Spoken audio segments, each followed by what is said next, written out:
South ఇండియాలోనే అతి తక్కువ ధరలకి రత్నాలనందించే ఏకైక సంస్థ 6JVR.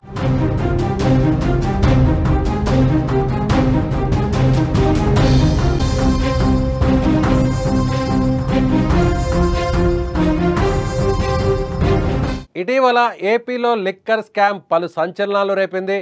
తాజాగా ఈ కేసులో కీలక పరిణామం చోటు చేసుకుంది.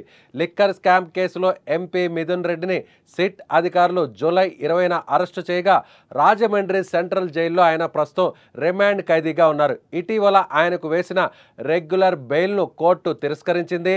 ఈ క్రమంలోనే ఉపరాష్ట్రపతి ఎన్నికల్లో ఓటు వేయాల్సి ఉన్నటువంటి నేపథ్యంలో మధ్యంతర బెయిల్కు న్యాయస్థానం అంగీకరించింది.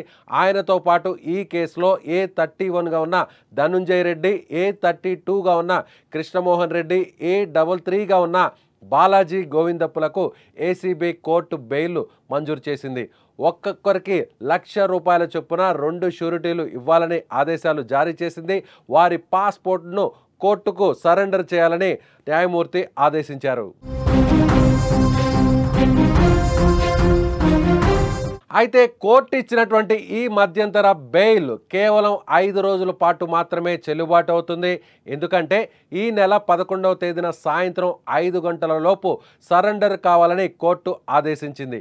కోర్టు ఇచ్చిన బెయిల్ ఆర్డర్ ప్రకారం మిథున్ రెడ్డి జైలు నుంచి బయటకు వచ్చిన తర్వాత పార్టీ కార్యకలాపాల్లో పాల్గొనే అవకాశం లభించింది. జైలు నుంచి విడుదలైన వైసీపీ ఎంపీ మిథున్ రెడ్డిని పలువురు పార్టీ నేతలు, శ్రేణులు కలిసి పరామర్శించారు. మరోవైపు ఈ నెల 9వ తారీఖున ఉపరాష్ట్రపతి ఎన్నికల్లో ఎన్డీఏ అభ్యర్థికి తమ పార్టీ ఎంపీలు మద్దతు ఇస్తున్నట్లుగా వైసీపీ అధినేత వైఎస్ జగన్మోహన్ రెడ్డి ఇప్పటికే స్పష్టం చేశారు.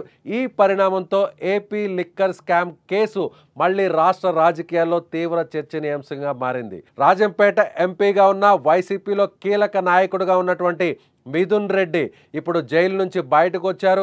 తాత్కాలిక బెయిల్ ప్రకారం ఆయన ఉపరాష్ట్రపతి ఎన్నికల్లో పాల్గొనేటువంటి అవకాశం ఉంది. ఇప్పటికే అటు రాజ్యసభ సభ్యులుగాను అలాగే లోక్సభ సభ్యులుగాను వైసీపీకి కొంత సంఖ్య ఉండడంతో ఈ కోవలోనే ఇప్పుడు మిథున్ రెడ్డి తమ ఓటు హక్కును ఉపరాష్ట్రపతి ఎన్నికల్లో ఉపయోగించుకున్నారు. అయితే ఇప్పటికే ఎన్డీఏ కూటమిలో ఉన్నటువంటి తెలుగుదేశం పార్టీ, జనసేన ఈ 2 పార్టీలు కూడా ఎన్డీఏ అభ్యర్థికి ఓటు వేయబోతున్నారు. అయితే ఇప్పుడు తాజాగా వారి ప్రత్యర్థిగా ఉన్నటువంటి వైసీపీ కూడా ఎన్డీఏకి సపోర్ట్ చేస్తున్నామని చెప్పడంతో అందుకు అనుగుణంగా మధ్యంతర బెయిల్పై విడుదలైనటువంటి మిథున్ రెడ్డి కూడా తమ ఓటు హక్కును వినియోగించుకోబోతున్నారు. అయితే ఇప్పటికే ఏపీలో సంచలనంగా మారినటువంటి లిక్కర్ స్కామ్ వ్యవహారంలో జైల్లో జూలై 20వ తారీఖు నుంచి జైల్లో ఉన్న రాజంపేట ఎంపీ మిథున్ రెడ్డి తాత్కాలిక బెయిల్ మీద ఆయన విడుదలయ్యారు. వైసీపీకి సంబంధించినటువంటి నాయకులందరూ కూడా రాజమండ్రి జైలు బయట ఆయన్ని కలిశారు.